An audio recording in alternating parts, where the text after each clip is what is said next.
No, seveda, pri kakšnem, ja bom kar po pravici povedala, seveda me je kakšen urednik ali pa bom rekla celo malo više skušal kdaj kam odpeljati. In me je tudi rekel en gospod, pa ne toliko govoriti, a ni dovolj, da slepa. Skratka, ko sem v odgovoru skušala povedati, zakaj jaz pač ne grem z njima, pa grem domov in sem nekako to skušala razložiti, te podtihno, se ni treba, da toliko govoriš, se dovolj, da slepa. Ampak načeloma, saj jaz sem imel občutek, da je RTV takrat, pa verjetno še zdaj, zelo taka patriarhalna ustanova v principu. Ja. Je.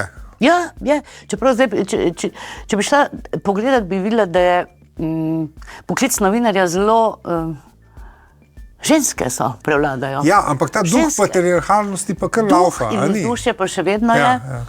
In še vedno niso enaki pogoji, nimajo ženske enakih pogojev, še vedno teže napredujejo, še vedno se ne govori, ta oddaja je bila pa dobra, ampak super si izgledala, bistvena razlika, ne? Ali pohvalijo moškega voditelja ali žensko voditeljico, ki najprej povedo, a je bila dobro oblečena ali ne, moškega pa fajn gosta si imel.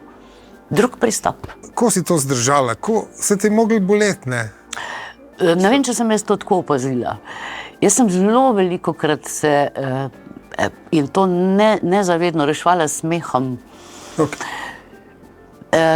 Meni se je zdelo, če se mi je zdelo kaj trapasto ali vsiljivo, jaz sem to s smehom rešila. In s smehom sem jaz to opravila. Nisem imela nobenih težav potem kasneje, nobenih. Tam kot odraščujoča, ko sem prišla, se je mogoče kdo skušal me majčkeno polastiti, ampak največkrat me je smeh rešil.